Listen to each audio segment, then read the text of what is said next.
Números capítulo 33, la semana pasada entonces vimos lo de los 12 espías cuando Dios los condena o les coloca este juicio de los 40 años en el desierto. ¿Cuánto llevaban en el desierto hasta ese momento? Llevaban cerca de 2 años. Es decir, tenían que completar los 40, les faltaban en total 38, ¿cierto? Porque dice, estarán en este desierto, ¿cierto? Todo hasta la tierra prometida durante 40 años. Y luego les dice que ¿por qué los 40, no? Un día por cada día que duró, ¿qué? Un año por cada día.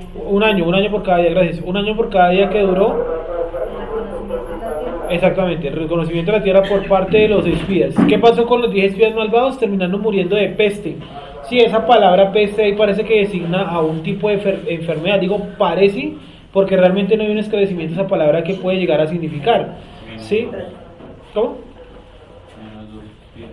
Menos, excepto 2. De los 12 murieron 10, quedaron 2 que fueron Caleb, hijo de Jefoné, y Josué, hijo de Nun, ¿cierto? Que se llamaba Oseas. Y le cambiaron el nombre por Yehoshua. Ese fue el nombre que le pusieron. Entonces, estos dos sujetos van a quedar vivos hasta que el pueblo entró a la tierra prometida. Y durante todo el libro de Josué están los dos, tanto Caleb como Josué. Principalmente de protagonista, pues Josué, que es el líder máximo, pero el otro, pues no es que sea tampoco nadie. Ahí tiene de todas maneras su participación, es por lo menos el general más importante. Y entonces está Josué, que es el general supremo de las fuerzas israelíes, y está también el otro que se llama Caleb, que es el segundo al mando, por lo menos en el libro de Josué parece que es así. Obviamente pues hay más gente ahí que participa. Y uno de los fundamentales va a ser Josué de ahora en adelante, porque ya por lo menos ya quedó marcado delante de todo el pueblo, que él y Caleb pues fueron personas que definitivamente se comportaron diferente en cuanto a los 10 espías que se murieron, ¿cierto? Y ese pasaje tan recordado, que todo lo que pisare la planta de tus pies será tuyo, ese pasaje realmente va dirigido a lo que hizo Caleb cuando Dios le va a entregar la tierra, ¿cierto? Le dice, entra, camina, y todo lo que tocare la planta de tus pies, eso será tuyo y de tu descendencia. Pero, o sea, eso realmente es una profecía para la tribu de Judá, no para la casa, para la tribu de Judá. Porque este sujeto, ¿de qué tribu era? Caleb. Pues era de la tribu de Judá, ¿cierto? Caleb de la tribu de Judá, y Josué, ¿de qué tribu? De Efraín, ¿cierto? Entonces Efraín está representado en Josué y Judá está representado en Caleb. Entonces cuando le dicen, no, entra con todo lo que la planta de tus pies tocar es tuyo, él camina por todo lo que se llama hoy en día Jerusalén, toda esa parte, ¿cierto? En ese momento no se llamaba así, camina todo eso, y eso es lo que Dios le entrega luego a la tribu de Judá, no a la casa, a la tribu. Sí, estamos hablando de tribus, no de casas todavía. Las 2 casas no existieron sino hasta la época de David, ¿cierto? Cuando David dice que él es nombrado durante un tiempo rey en Jerusalén, pero en Hebrón no había rey. Y luego él fue y reinó en Hebrón un tiempo, y después unificaron los 2 mandatos. Tanto el norte como el sur unificaron sus tribus, y quedó nombrado ahí sí rey sobre Israel. Sí, entonces realmente las 2 casas vienen a existir por aquel entonces. Por ahí vemos en el libro de Jueces unos pequeños diferencias entre las tribus, principalmente por cuestiones de la tierra, porque parece que las divisiones que hicieron pues no los dejaron muy conformes. Entonces Benjamín invadió una parte, luego los efraínitas los matan. Sí, es una matazón impresionante en el libro de Jueces. Luego también en el libro de Jueces aparecen unos tipos de sacerdocio levita que están totalmente desviados. Al final el Eterno llama a jueces de cada tribu, hay uno de Dan, hay uno de Neftalí, hay uno de Asher. Sí, principalmente casi todos son de la tribu de Dan. Por ejemplo, Sansón es de la tribu de Dan. ¿Listo? Entonces toda esa seguidilla de las 2 casas no es sino, se materializa en la vida de David, ¿cierto? Se marca muchísimo más después de la muerte de Salomón. Ahí es cuando se independiza cada uno, pero viene marcando las diferencias desde el libro de Jueces. O sea, son 3 libros que hay que leer seguidos: Josué, Jueces y Primera de Samuel. Hay que leerlos seguidos para entender todo un contexto de más o menos 450 años. Sí, todo de seguido, para que usted se pueda contextualizar. Sí, para que si usted lee el libro de Jueces sin el de Josué, pues va a entrar totalmente perdido, porque no sabe, por ejemplo, quién es Otoniel, y Otoniel aparece en el libro de Josué. ¿Listo? Entonces, números 33, lee por favor, Jessica, por favor, lee desde el versículo 1 hasta el 20, rápidamente los nombres. Estas son las jornadas de los hijos de Israel que salieron de la tierra de Egipto por sus ejércitos bajo el mando de Moshe y Aarón. Moshe escribió sus salidas conforme a sus jornadas por mandato del Eterno. Estas pues son sus jornadas con arreglo a sus salidas. De Ramesés salieron en el mes primero, a los 15 días del mes primero, el segundo día de la Pascua salieron los hijos de Israel, con mano poderosa a vista de todos los egipcios, mientras enterraban los egipcios a los que el Eterno había herido de muerte entre ellos, a todo primogénito. También había hecho el Eterno juicio contra sus dioses. Salieron pues los hijos de Israel de Ramesés y acamparon en Sucot. Salieron de Sucot y acamparon en Etam, que está al confín del desierto. Ramesés, Sucot, Etam, sigue. Salieron de Etam y volvieron sobre Pijajirot, que está delante de Baal-Zephón, y acamparon delante de Migdol. Salieron de Pijajirot y pasaron por en medio del mar al desierto, y anduvieron 3 días de camino por el desierto de Etam, y acamparon en Mara. Salieron de Mara y vinieron a Elim, donde había 12 fuentes de aguas y 70 palmeras, y acamparon allí. Salieron de Elim y acamparon junto al mar Rojo. Salieron del mar Rojo y acamparon en el desierto de Sin. Salieron del desierto de Sin y acamparon en Dofca. Salieron de Dofca y acamparon en Aluz. Salieron de Aluz y acamparon en Refidim, donde el pueblo no tuvo aguas para beber.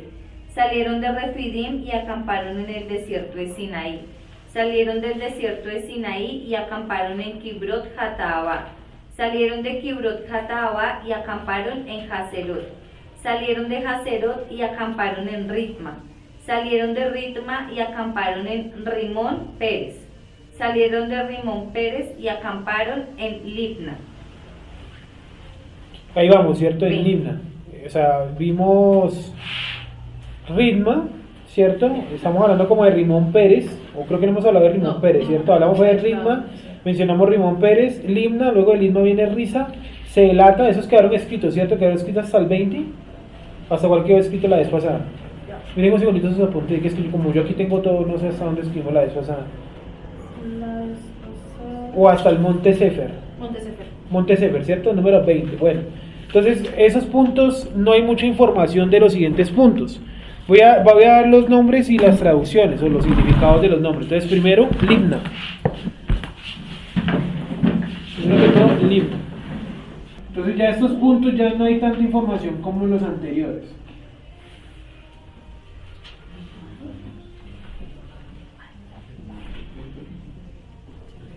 A mí, pues, es un viaje de 40 años, ¿no? Imagino que de seguro había gente del pueblo que sabía escribir y tuvo que haber escrito crónicas de eso, pero pues nunca se ha conocido nada acerca del tema. Entonces, primero que todo, la parada número 16. 16 es Rimón Pérez. La 17, decimos hasta la 20. Libna, que estos puntos no hay mucha información. Libna. La 18, que es Risa. La 19, que es Seelata.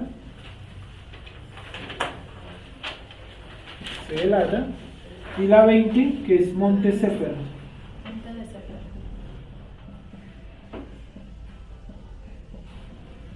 Monte de Sefer.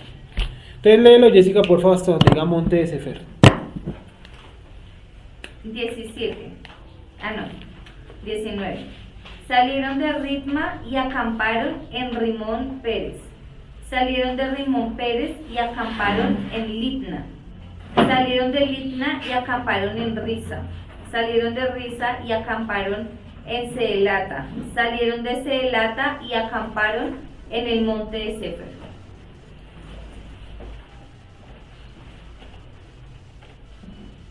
Listo, Monte de Sefer. Ustedes tienen aquí los significados de los nombres.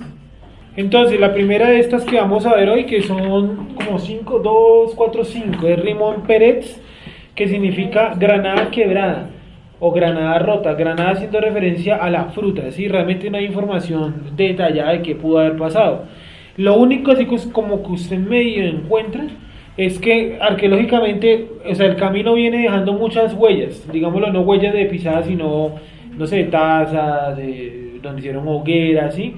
Como que viene gente, y de momento en Rimón Pérez empiezan a desaparecer lentamente los rastros. Entonces, cuando pasa eso, ¿qué es lo que dicen? A ver, les gráfico acá un poco. Hagan en cuenta que este es un camino, ¿cierto? Y aquí se encuentra muchas pruebas de algo. Y aquí también. Y aquí también. Sí, pero llega un punto donde esas pruebas empiezan a ser menos y menos y menos.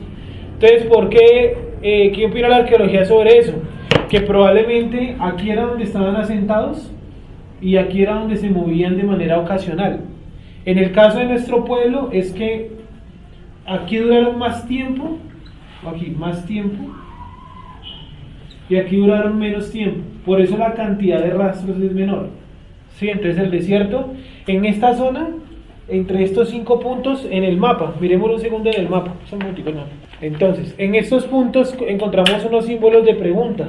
Desde el punto 16, mírenlo ahí en el mapa que tenemos, ¿cierto?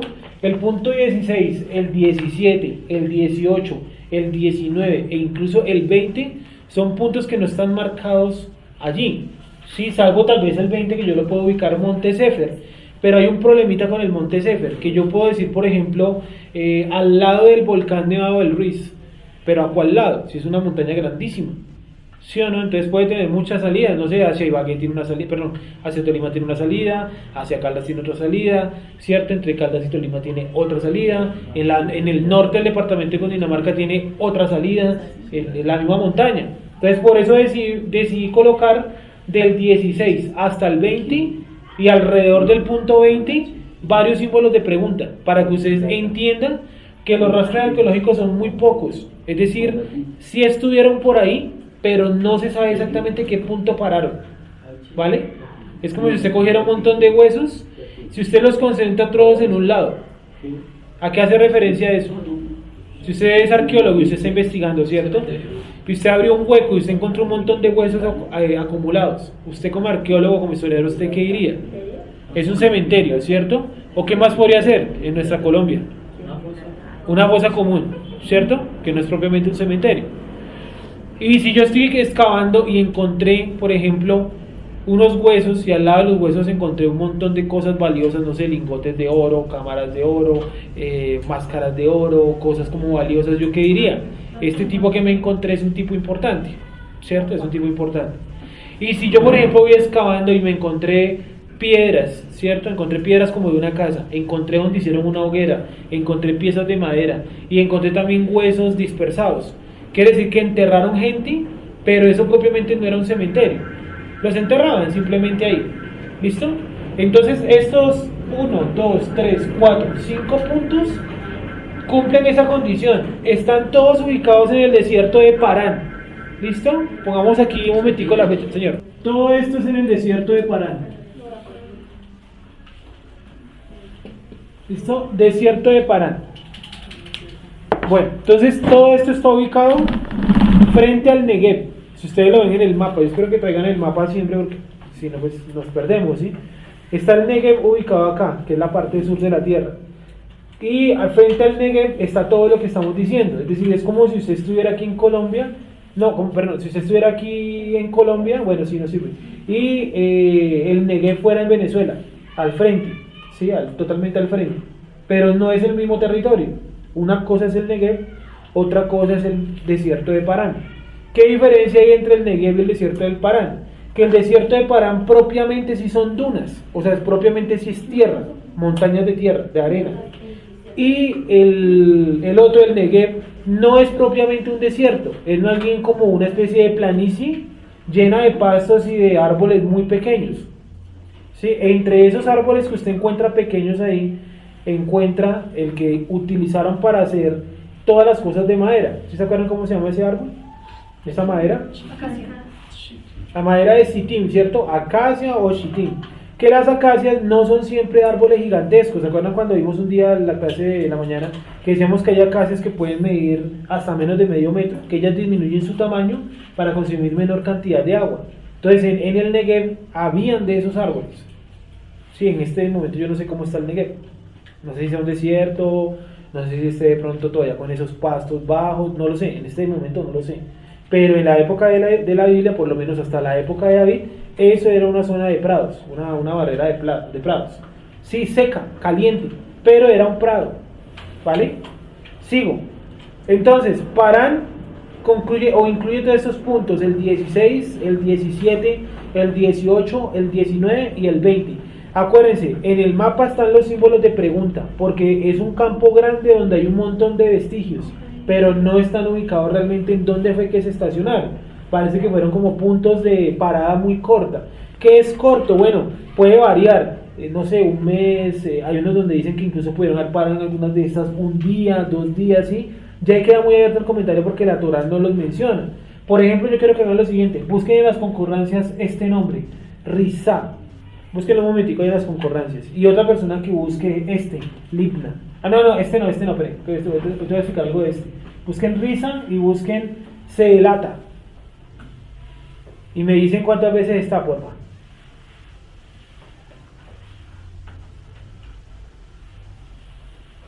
Entonces vemos eso y explicamos lo de Libna. Que hay 2 Libna, para que no lo confundan con otra Libna. Es como llamarse, no sé, Santiago de Cali, ¿cierto? Así se llama Cali, Santiago de Cali. Y Santiago de Chile, ambas se llaman Santiago, pero no es lo mismo. O en España hay una ciudad que se llama, por ejemplo, Cartagena. Y no quiere decir que sea la Cartagena de acá. Pasa lo mismo. ¿Cuántas veces está, Jessy?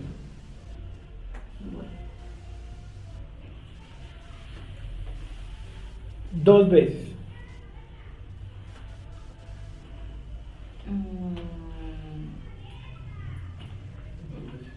Dos veces, ¿cierto? En Números, perdón, en Deuteronomio 33 algo y en el siguiente versículo. ¿Sí, Juan? ¿En qué versículos? Números 33, 21 y números 33, 22. No está en ninguna otra parte de la Biblia, ¿cierto? No. Busquen por favor el otro, ¿qué lata? O sea, la única vez en la escritura donde los nombran es ahí. Nunca más se volvieron a nombrar esos puntos. Entonces no hay más información, medio lo que la arqueología muestra y que realmente es muy poco. ¿Cuántas veces está alguien? 2. También, Deuteronomio 33, ¿qué versículo? 22 y el 33, 23. Exacto, no hay más. En cambio, Libna sí hay más menciones, ya les voy a explicar ahora sí por qué. Resulta y pasa que en cuanto a Libna, hay 2 Libna. Una está ubicada en ese desierto, que es lo que estamos viendo, Libna. ¿Cierto? También aparece en Deuteronomio 1.1. ¿Alguien tiene un momento esa cita? Deuteronomio 1.1. Ayúdenme a buscarla, por favor. ¿No? No. Números, Josué. En Josué 10.2 y 9.32, ¿sí? Josué 10:29, 10:31, 10:32. Ve, entonces me quedó anotado, esta cita no es de acá entonces. Bueno, Pero existen... busquemos la que tú dices a ver si dice eso. ¿Josué? No, la de Deuteronomio. Deuteronomio 1.1, pero no, creo que no, porque Deuteronomio empieza eso hablando directamente de otra cosa.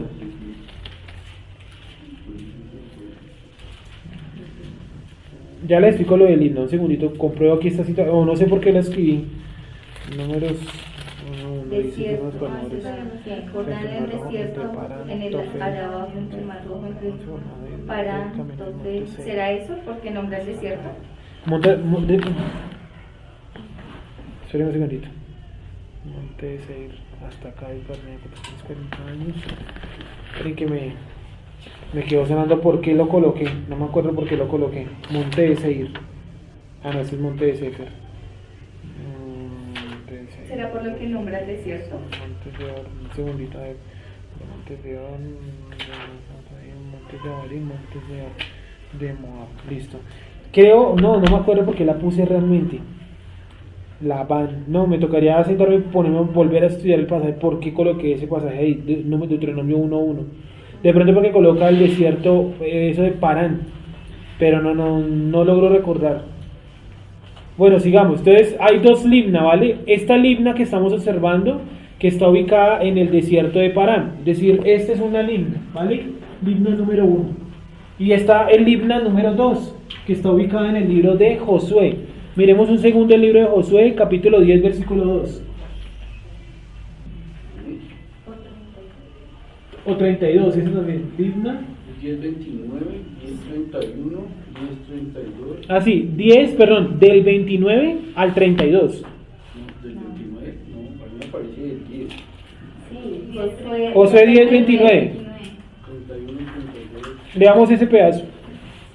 Josué capítulo 10, versículo 29. Y de Maceda pasó Josué y todo Israel con él a Libna y peleó contra Libna. Sí.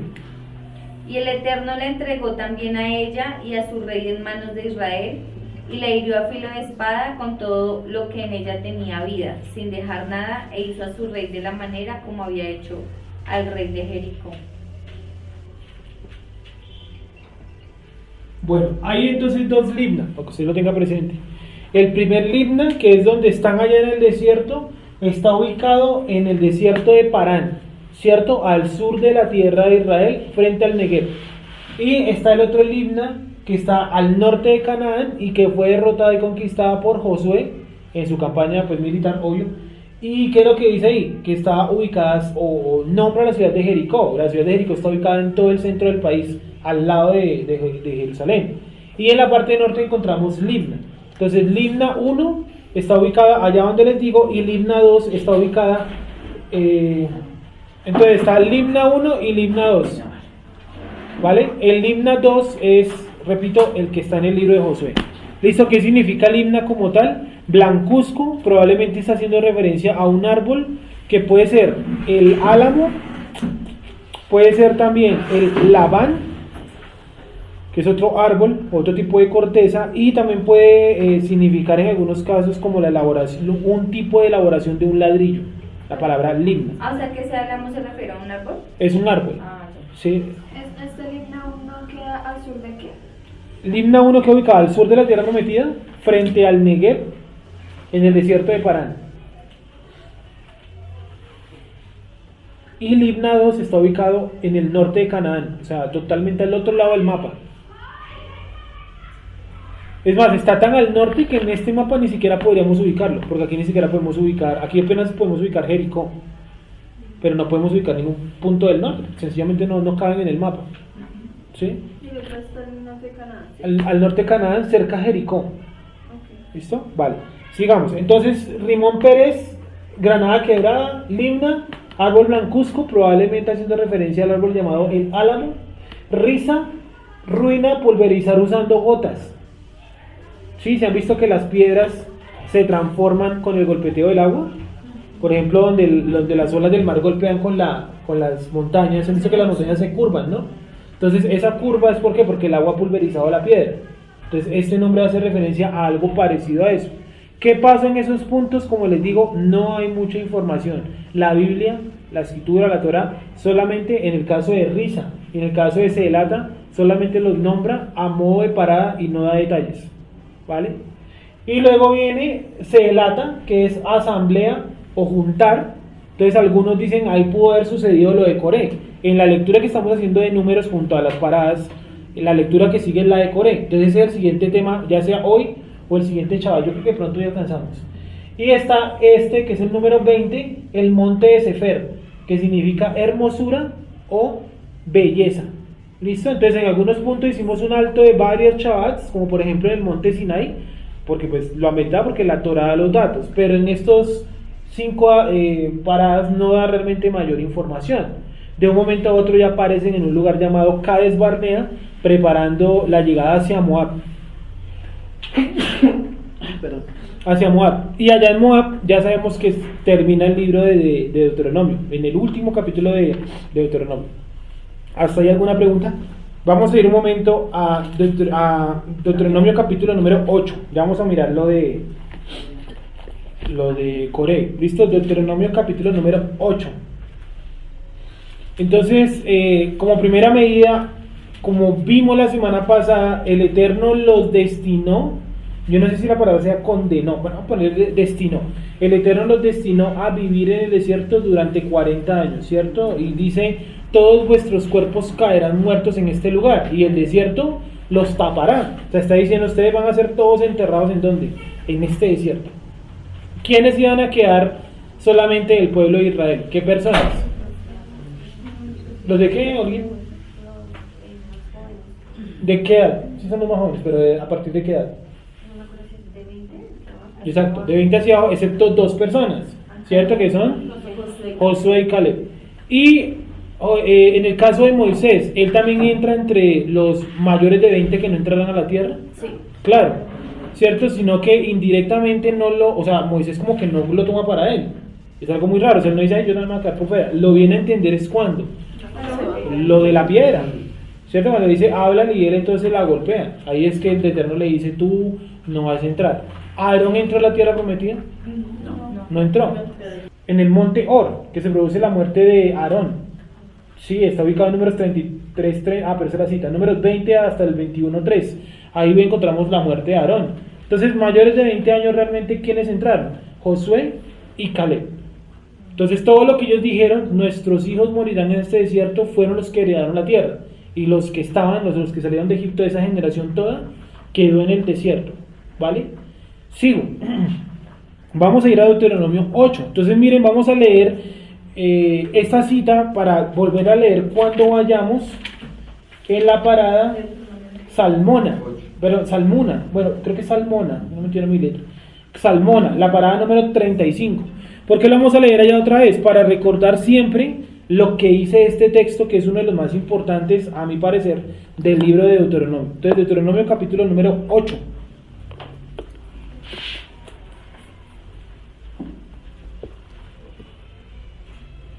¿Listo? Deuteronomio 8. Dice así. Léelo, Jessica, por favor. 8.1, vamos a leerlo hasta el 10. Cuidaréis de poner por obra todo mandamiento que yo os ordeno hoy, para que viváis y seáis multiplicados y entréis y poseáis la tierra que el Eterno prometió con juramento a vuestros padres. Y te acordarás de todo el camino por donde te ha traído el Eterno tu Elohim estos 40 años en el desierto, para afligirte, para probarte, para saber lo que hay en tu corazón, si habías de guardar o no sus mandamientos. Entonces aquí está la respuesta a por qué el Eterno los pasó 40 años por el desierto. Ahí lo dice para afligirte, para probarte, para saber lo que había en tu corazón, si habías de guardar o no sus mandamientos. Es decir, la generación que murió previo a la entrada de la tierra prometida era aún más perversa que la que entró. La que entró es perversa, como todas las generaciones de Israel hasta el día de hoy, pero la que quedó en el desierto era más perversa que la que entró. ¿Por qué? Porque por eso los dejó ahí, porque no eran capaces, no tenían en su corazón el guardar los mandamientos. Entonces el Eterno mete una nueva generación que si uno lo lee hacia entrada, uno dice, estos manes entraron todos jóvenes. No, porque si yo tengo 19 años y pasaron 38, voy a entrar de 57, ¿sí? 57 o 67. Es una edad bastante avanzada ya, o sea, no fue que entraron todos peladitos de 20 años. No, sino que los 38 años restantes, si usted tenía 19, esos 38 años se le sumaron. ¿Sí? Sigue, por favor. 3. Y te afligió y te hizo tener hambre y te sustentó con maná, con comida que no conocías tú ni tus padres le habían conocido, para hacerte saber, Sigue. para hacerte saber que no solo de pan vivirá el hombre, mas de todo lo que sale de la boca del Eterno vivirá el hombre. Haciendo referencia al maná. Sigue.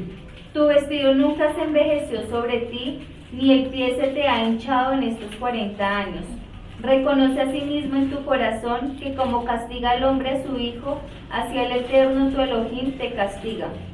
Guardarás pues los mandamientos del Eterno tu Elohim, andando en sus caminos y temiéndole, porque el Eterno tu Elohim te introduce en la buena tierra, tierra de arroyos, de aguas, de fuentes y de manantiales que brotan en vegas y montes. Bueno, pregunta hasta ahí, ¿dónde están todos esos arroyos, dónde están todas esas fuentes, todos esos manantiales en la tierra prometida hoy? ¿Cómo que no están? No están. Por eso dice la profecía, yo traeré agua sobre el sequedal, porque gran parte de la tierra hoy en día está seca. ¿Sí o no? Por allá hay una noticia muy conocida donde unos judíos usando unas algas, no sé si lo habían visto por ahí, reactivaron nuevamente unos arroyos, ¿sí? Que estaban secos, y pues realmente ellos no tienen el proceso químico que hicieron con las algas, pero fue con algas, ¿vale? Y se utilizaron las algas y el agua ha aumentado desde que trajeron esas algas, pero todo eso es un proyecto judío y lo llaman algo así como los kibbutz, ¿sí? Que es repartir la tierra por personas o por familias para que se dediquen a trabajarla, ¿sí? Y ellos tienen que responderle con cierta cuota de dinero, no de plantas y eso, al gobierno. O sea, no es como el socialismo, como, venga, yo le quito a Sara las 2 casas, le quito una y le doy una a Jessica que no tiene casa. Eso es socialismo, ¿sí o no? Pero allá no funciona así, allá le dan es tierra de nadie, ¿cierto? Tierra vacía.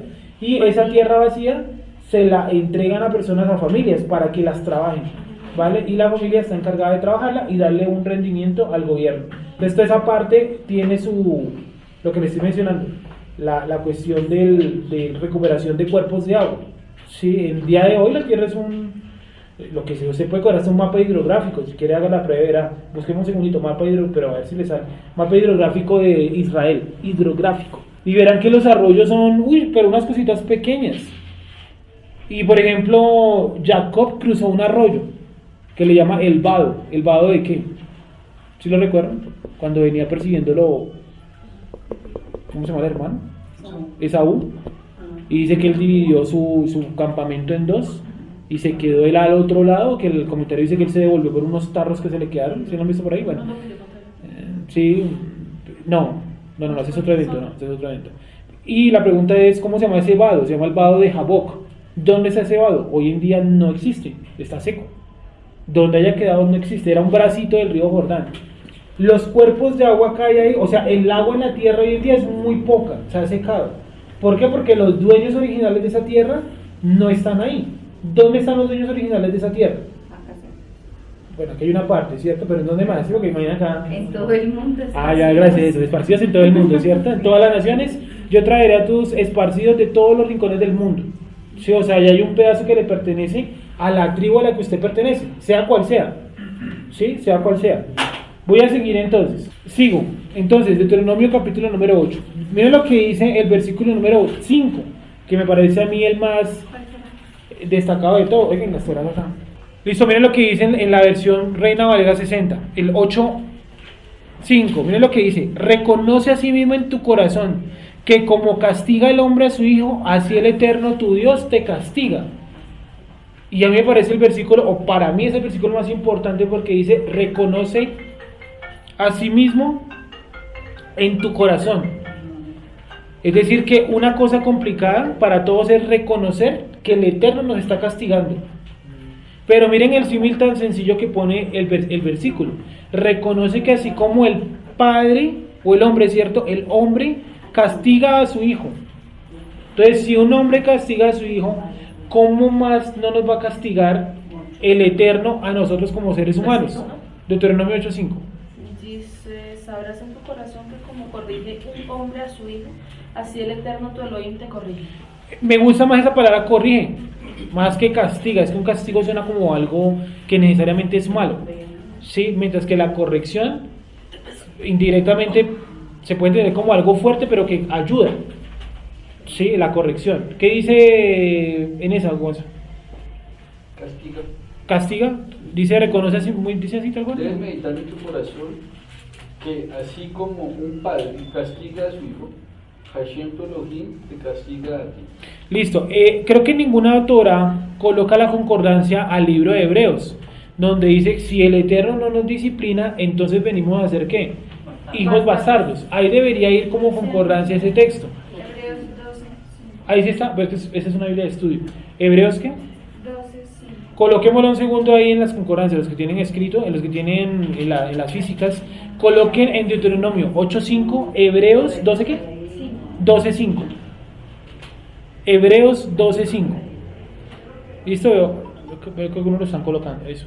Hebreos 12:5. Vale, sigo.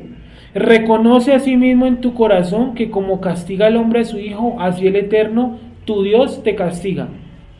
Guardarás pues los mandamientos del Eterno tu Dios, andando en sus caminos, ¿y qué? Temiéndole. Porque el Eterno tu Dios te introduce a la buena tierra. Ahí vamos, tierra de arroyos, de aguas, de fuentes y de manantiales que brotan en vegas y montes. ¿Por qué el texto le menciona el agua y no le menciona otra característica de la tierra? Porque durante los 40 años, ustedes leen el libro de Números, por lo que más se quejaron ellos fue que por el agua. Es más, el milagro más grande para mí es abrir precisamente el mar. Es agua, ¿sí o no? Y cruzan el mar, llegan al otro lado, caminan 3 días y llegan hasta Mara. Listo, hay agua, parece que es un oasis, o que era un oasis, pero resulta que el agua estaba como amarga.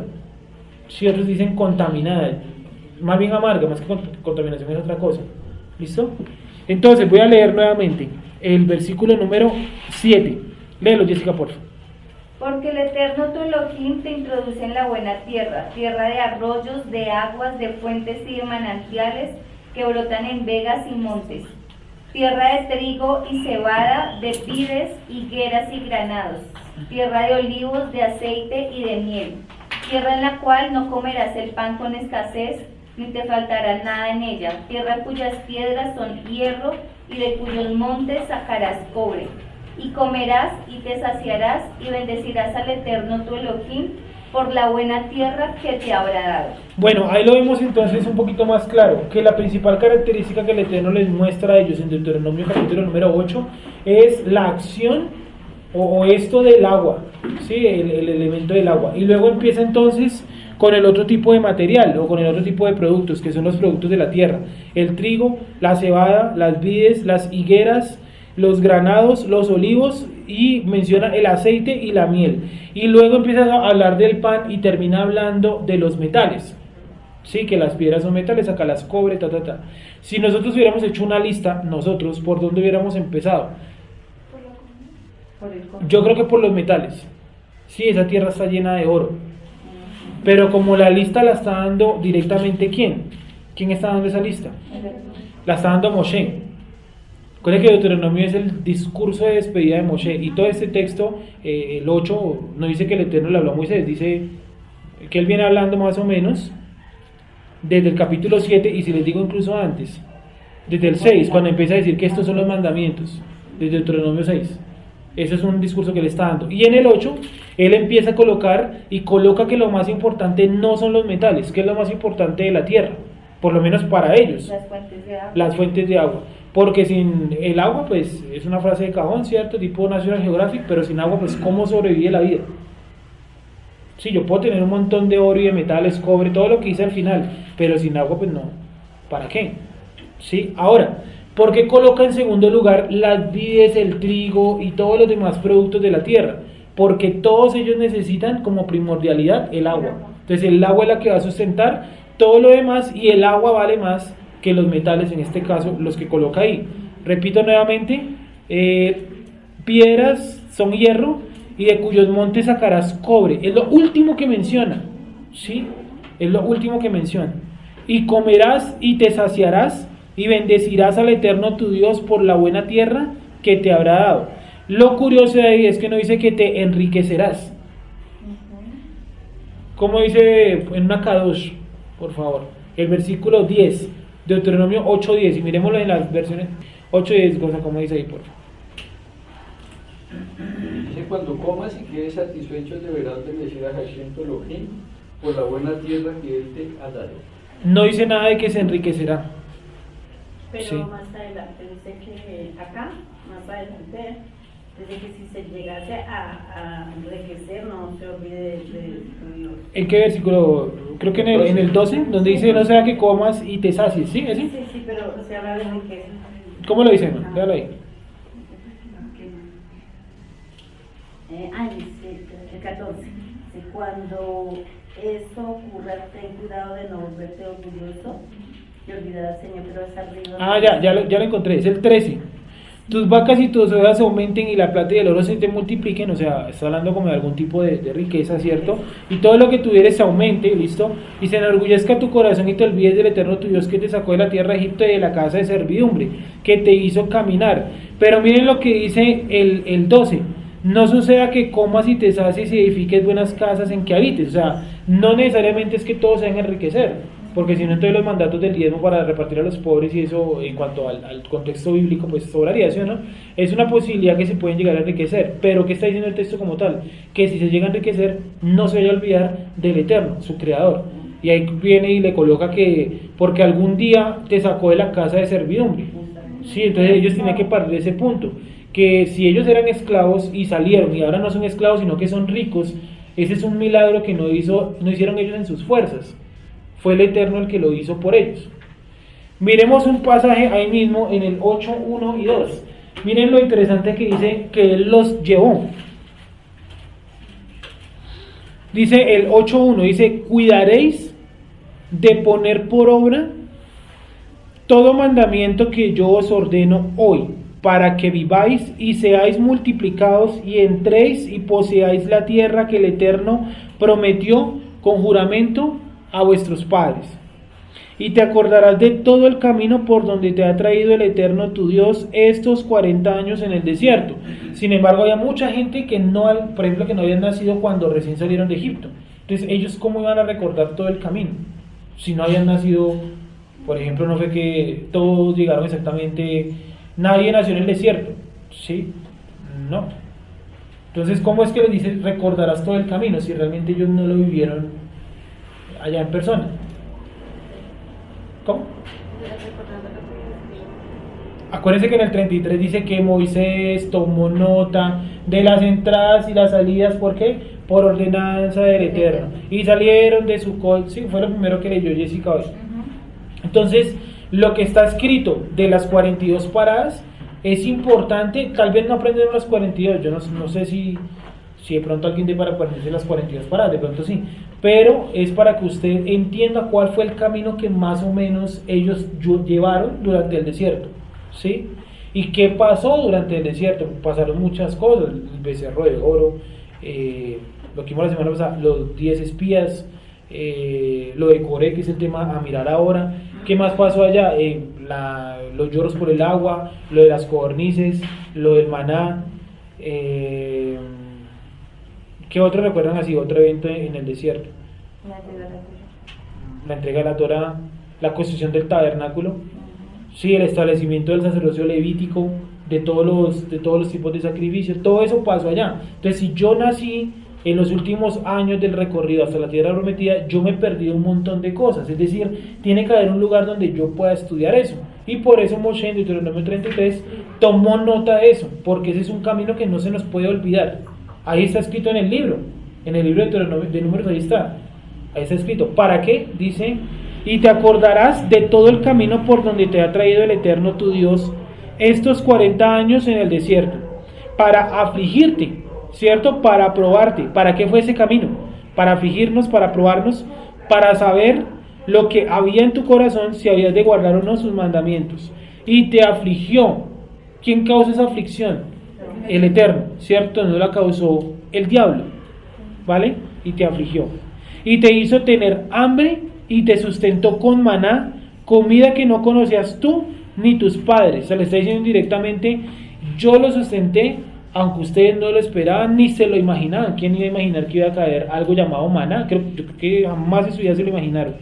Comida que no conocías tú ni tus padres la habían conocido, para hacerte saber que no solo de pan vivirá el hombre, mas de todo lo que sale de la boca del Eterno vivirá el hombre. Tu vestido nunca se envejeció. Sí, esa es una pregunta en un foro por ahí judío del judaísmo, no me acuerdo si es judaísmo o judaísmo virtual, bueno, no sé, es un foro de preguntas, entonces uno le puede mandar preguntas al rabino y él va respondiendo y él escoge seguro de todas las que le llegan, ¿no? Pero en una de las tantas que vi alguna vez estudiando este pedazo en la paracha de este libro, lo que corresponde acá, hay una persona que le preguntó si durante los 40 años el pueblo se bañó o no, si se bañaban, o cómo era que no olían de manera desagradable, y él cita este pedazo, que la ropa nunca se envejeció, y eso incluye que la ropa nunca hedió, eso dice él, ¿sí? ¿Qué opinan ustedes? ¿Será que el pueblo se bañó durante los 40 años?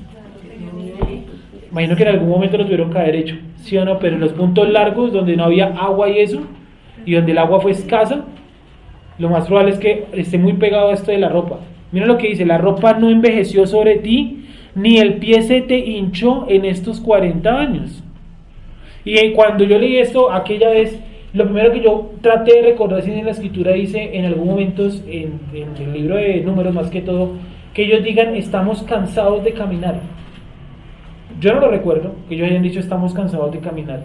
Decían, tenemos sed, ¿cierto? Queremos carne, estamos cansados de este desierto, ¿cierto? ¿Para dónde vamos? Nombremos un capitán y volvamos a Egipto, en el caso de Coré, sí, pero yo no encuentro, yo no recuerdo un pedazo donde yo diga, estamos cansados de caminar. Sí, y de pronto este versículo tiene la explicación, y la explicación es que parece que el pie no sentía los estragos del camino. Sí, yo sé que muchas veces ellos caminaban y paraban, yo imagino que ahí el cansancio se reduce mucho, a nada prácticamente, paraban, duraban ahí, seguían, así como acá, paraban, ¿cierto? Seguían, paraban, seguían. pero de todas maneras en algún punto alguien hubiera podido sentir cansancio. Parece que el versículo dice que no. Miremoslo en otra versión. Un momentico en esa, vamos a que no hay más.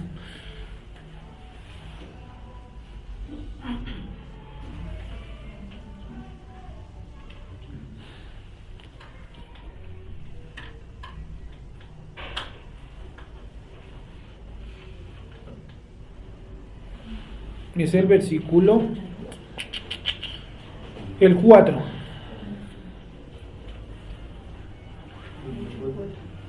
Ocho 4, sí, señor.